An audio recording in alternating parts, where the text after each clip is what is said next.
ایک بار پھر خوش آمدید کہتی ہوں عبادت رمضان کی اسپیشل ٹرانسمیشن میں۔ ناظرین، خواتین کو ہر جگہ پر عزت مقام جو ملا ہے وہ ہمارے نبی صلی اللہ علیہ وآلہ وسلم نے عطا فرمایا ہے۔ یہ عزت اس عورت کو دی ہے جو ڈیزرو کرتی ہے، ہر اس عورت کو دی ہے۔ اب ہم نے خود اپنا مقام خود منتخب کرنا ہے کہ ہم اس وقت کس مقام پر کھڑے ہیں، اور ہم اپنے جو رتبے ہیں، جو ہمیں کردار ملے ہیں، جو ہمیں عزت کے تعظیم کے جو مقام ملے ہیں، کیا وہ ہم بخوبی نبھا رہے ہیں؟ یہ مقام کون سے ہیں؟ ایک ماں کا مقام، ایک بیٹی کا مقام، ایک بیوی کا مقام، ایک بہن کا وقار، یہ کیا سارے مقام، یہ سارے ہم خوش اسلوبی سے نبھا رہے ہیں؟ کیا وہ سیکریفائز عورت کر کے اپنے وقار کو بلند کر رہی ہے، پوری خاندان کو لے کے چل رہی ہے؟ جی ہاں، بالکل اسی طرح میں کہتی ہوں کہ بہت ساری خواتین ایسی ہیں جنہوں نے اپنے اس وقار، اس مقام، اس رتبے کو بڑے بخوبی انداز سے نبھایا ہے، اور اس میں ایک ایسی خاتون، میں ان سے ملواتی ہوں، لیکن میں پہلے کہوں گی کہ یہ سیگمنٹ ہے، کہنا چاہوں گی کہ قصہ اور ایک کہانی تو ایک طرف، لیکن یہاں پر بات ہوگی حوا کی بیٹی۔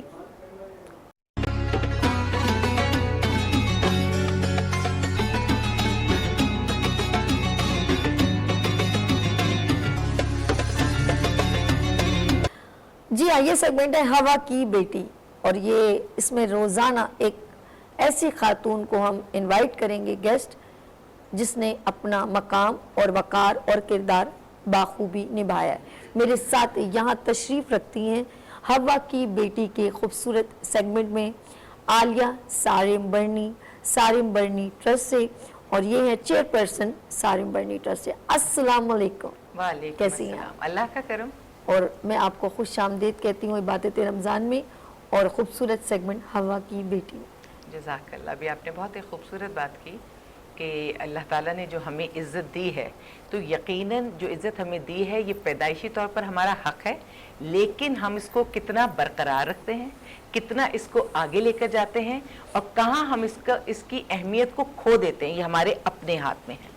عورت ہونا بہت عزت کی بات ہے، بہت مقام کی بات ہے، اور سب سے زیادہ جو عورت کو عزت، توقیر، مقام ہمارے مذہب نے دیا، اس سے زیادہ بہترین انداز میں کوئی اور دے نہیں سکتا۔ اس لیے ہمیں جگہ جگہ اس کو مانگنے کی اور تاک جھانک کرنے کی ضرورت نہیں ہے۔ ہم بہت مضبوط اور مستحکم ہیں، لیکن پھر اسی جملے کو دہرانا چاہوں گی کہ اس کو برقرار رکھنا، اس کو آگے لے کر چلنا، یہ ہر عورت کے اپنے ہاتھ میں ہے، کیونکہ ایک جیسی عزت اللہ نے سب کو بانٹ دی جب ہم پیدا ہوئے۔ پھر زندگی میں جیسے جیسے ہم آگے بڑھیں گے، جو ہمارا رویہ ہوگا، جو ہمارا کردار ہوگا، جو ہمارا اخلاق ہوگا، جو ہماری سوچ ہوگی، اس کے حساب سے عزت یا بے عزتی کے معیار ہم خود طے کرتے ہیں۔ یہ دنیا یا یہ لوگ نہیں طے کرتے، ہم بحیثیت عورت خود طے کرتے ہیں، کیونکہ ہم بہت طاقتور ہیں۔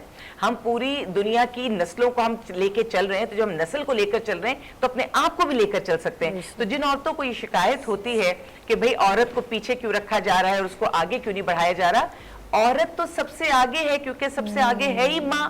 جب ماں کے روپ میں اس کو عزت دے دی، جنت جس کے لیے ہم پوری زندگی لگا دیتے ہیں، تک و دو کرتے رہتے ہیں، اور ماں کے پیروں کے نیچے اتنی بڑی، میں کہتی ہوں، وہ مقام اللہ تعالیٰ نے دے دیا، پھر ہمارا شکایت کرنا بنتا نہیں ہے۔ جب ہم حج کریں، ہم عمرہ کریں، تو جب تک ماں کی یاد میں ہم صحیح میں ہم وہ 7 چکر نہ لگا لیں، ماں کی وجہ سے، ماں کی یاد، ماں کی جو عزت تھی وہ اللہ تعالیٰ نے اتنی مضبوط، اتنی مستحکم کر دی کہ ہم جب تک وہ عمل نہ کر لیں تو نہ حج مکمل ہے، نہ عمرہ مکمل ہے۔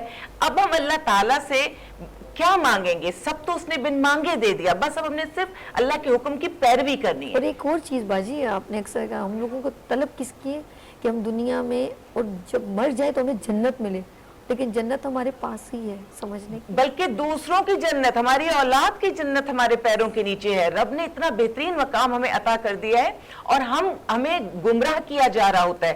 دیکھیے ویسٹ میں وہ لوگ عورت کی کیا, انسان کی کیا, سب کی عزت کرتے ہیں, سب کی حرمت ہوتی ہے, وہ سب کو ایک طریقے سے لے کے چلتے ہیں, قانون کی امپلیمنٹیشن بھی ہے. لیکن اگر بحیثیت اگر میں کہوں مقام, تو جو عورت کا مقام آج بھی ہماری یہ ایسٹرن ورلڈ میں ہے, جس طرح سے ہم, کیونکہ ہمارا بات یہ ہے کہ مذہب سے بڑھ کے تو مرد کی زندگی میں کچھ نہیں ہے. تو جب ہم مذہب میں داخل ہو جاتے ہیں تو پھر تو ہم نے ہر حال میں اللہ کی بات کو ماننا ہے. جب اللہ نے عزت دے دی تو ایک انسان کی کیا حیثیت ہے کہ وہ ہمیں لیٹ ڈاؤن کر سکے گا. لیکن ہمارا کردار, ہمارے اعمال وہ ہے نا جو ہمیں اب کسی مقام پر لے کر جاتے ہیں. تو بہت ساری عورتوں کے ذہن میں یہ ہوتا ہے کہ ہم لچک کیوں دکھائیں رشتے میں. کئی دفعہ انہیں یہ لگتا ہے کہ اس سے پہلے خدا نہ خواستہ میاں کی طرف سے طلاق آ جائے, کیوں نہ ہم بڑکپن دکھا کے ہم پہلے اس کو چھوڑ دیں, ہم خلا. میں کہتی ہوں اللہ کو نہ طلاق پسند, نہ اللہ کو خلا پسند. نہ پسندیدہ ترین اللہ کی نظر میں یہ عمل ہے. اور سوچئے جو بھی, دیکھیے حق تو دیا ہے اللہ نے, لیکن جیسے ہر حق استعمال کرنے کا نہیں ہوتا, تو اس طرح اللہ نے حق دیا تاکہ اگر ایسے خدا نہ خواستہ حالات ہو جائیں آپ اس طرف جا سکتے ہیں. لیکن جو انسان بھی اللہ کا ناپسندیدہ عمل کرے گا اور اس میں کوئی مجبوری نہیں ہے, صرف اپنے نفس کی خواہش کے لیے, اپنے آپ کو اپر ہینڈ رکھنے کے لیے, چاہے مرد ہے چاہے عورت ہے, تو اس کو کوئی نہ کوئی گناہ کا وہ تو گناہ ہی ہو گیا نا. آپ نے گھر توڑا, اپنے بچے چھوڑے. اصل میں ابھی آپ کے پاس آتے ہوئے بھی میں گاڑی میں بھی ایک بیپر دے کر آ رہی ہوں, اور وہ بیپر یہی ہے کہ ماں باپ میں علیحدگی ہو گئی, ماں کمانے کے لیے باہر گئی ہوئی ہے, باپ جو ہے اس نے بھی چھوڑا ہوا ہے, بچے نانی کے پاس ہے, نانی نے جو بھی پٹائی لگائی, جو بھی سلسلہ کیا, تو بچے وہاں سے نکل گئے. اب وہ بچے کہیں نہیں ہے, وہ ساری چیزیں, وہ نیوز چینلز پہ چیزیں چل رہی ہیں بیپر. تو آپ مجھے بتائیں کہ جب ہم نکاح کرتے ہیں, بچوں کو ہم اپنی مرضی سے پیدا کرتے ہیں, دین بے شک اللہ کی ہے, لیکن ہمارا عمل, ہماری خواہش, ہماری بھی تو ایک کوشش جستجو, تبھی تو اولاد کو دنیا میں لاتے ہیں. تو جب ہم اللہ سے مانگ لیں, جب ہم اللہ سے لے لیں ایک ایسی نعمت کہ جن کے پاس یہ نعمت اور رحمت نہیں ہے, ان سے جا کے پوچھو کہ تڑپتے ہیں ترستے ہیں. ہم نے اللہ سے مانگی, اللہ نے دے دی. اب جب اللہ نے ہماری خواہش پوری کر دی تو ہم اس کو فٹ بال بنا دیں, اس کے بعد ہمارا نفس آگے آ جائے, اور پھر ہم یہ دیکھیں کہ ملاحدہ ہو کے بچوں کو کبھی ادھر کبھی ادھر پھینک رہے ہیں. تو مجھے ایسا لگتا ہے کہ ہمارے معاشرے کی جو سب سے بڑی مضبوطی تھی وہ ہمارا فیملی سسٹم تھا, ہے اور ہمیشہ یہی رہے گا. تو جب رمضان کا مہینہ ہو اور جتنی بھی بابرکت ہماری اللہ تعالیٰ ہمیں گھڑیاں عطا کرے, اس میں اپنی فیملی کے لیے, ہم سب کی فیملی کے لیے, رشتوں کے لیے, رشتوں کی بقا کے لیے, محبت کے لیے, خون کے سرخ رہنے کے لیے, کیونکہ اب سفید ہو گیا, ہمیں بات کرتی رہنی چاہیے. کیونکہ کیا معلوم, دعا ہے کہ یہی وہ پل قبولیت کا ہو کہ فلسطین میں بھی امن ہو جائے, وہاں بھی جنگ بندی ہو جائے, اور اللہ ہمارے گھروں میں بھی یہ جنگ بندی ہو جائے, یہ محاذرائی ختم ہو جائے, جس سے نسلیں تباہ ہوتی ہیں. نسلیں, معاشرہ, ملک, سب کچھ تباہ ہوتا ہے. میرے ملک میں کرپشن کی ہم بات کرتے ہیں, ہم دیکھتے ہیں سب کچھ, لیکن اس کے باوجود کہیں نہ کہیں اللہ کا اتنا ابھی آپ نے کراچی میں دیکھا, کتنی دفعہ میں نے تو پچھلے 15-20 سال میں دیکھا ہے, اب خدا نہ خواستہ سیلاب آ جائے گا, اب خدا نہ خواستہ سونامی آ جائے گی, اب ہوائیں تیز آ رہی ہیں, رخ سارے کراچی کی طرف ہو گئے, اور پھر اللہ تعالیٰ کرم کرتا ہے کہ وہ سمندر سے ہی کہیں گھوم جاتے ہیں, ہوا کے رخ اللہ تعالیٰ ہی بدل دیتا ہے, پلٹ دیتا ہے. تو یہ یقیناً دعاؤں کے لیے ہوتا ہے, دعاؤں کی صورت میں ہوتا ہے. اس کی کوئی بھی کلائمیٹیکل چینجز تو آتے ہی ہوں گے, لیکن اللہ تعالیٰ دعائیں قبول کرتا ہے. ہمارے ہاں جو ہمارے پورے ملک میں اور بالخصوص کراچی میں جو صدقہ خیرات, لوگوں کی مدد کرنا, وہ جو ہمارے پاس ایک کیفیت ہے نا کہ ہم لوگ جس انداز میں دیتے ہیں, بانٹتے ہیں. شیلٹر ہے, میرا شیلٹر ہے, سارم بری شیلٹر ہوم, لوگوں کے توسط سے چل رہا ہے, لوگ کھڑے ہو رہے ہیں. اگر میں کہتی ہوں کہ میرے پاس کوئی عورت ہے, کوئی بچہ ہے, اس کے کسی اپنے نے ستایا, گھر سے نکالا, تو میں یہ بھی تو کہتی ہوں کہ اس کو سنبھالنے والے بھی تو مرد ہیں جو اپنی کمائی میں سے ان کا حصہ ڈال رہے ہوتے ہیں. عورتیں کرتی ہیں, لیکن میں یہ بات کھل کر کہوں گی کہ جب کبھی میں نے عورت اور مرد کے ہاتھ کا دیکھا تو عورت کا دل نا اپنے گھر میں بندھا ہوتا ہے. حقیقت اس کا بس نہیں چلتا کہ اس کے پاس جتنا پیسہ ہے وہ اپنے بچوں پہ, اپنے گھر پہ, اپنے اہل و عیال پہ, یا اپنے ماں باپ پہ, یا اس کا اگر اچھا دل ہے تو اپنے ساسر پہ, یعنی اپنے جو قریبی رشتے ہیں نا, عورت گندی ہوتی ہے اس میں. ایسا ہی میں نے مرد کو یہ نہیں کہ کسی خاص عمر کے بعد کے 40 سال 50 سال نہیں, میں نے یہ دیکھا ہے کہ مرد پیدائشی مرد ہے,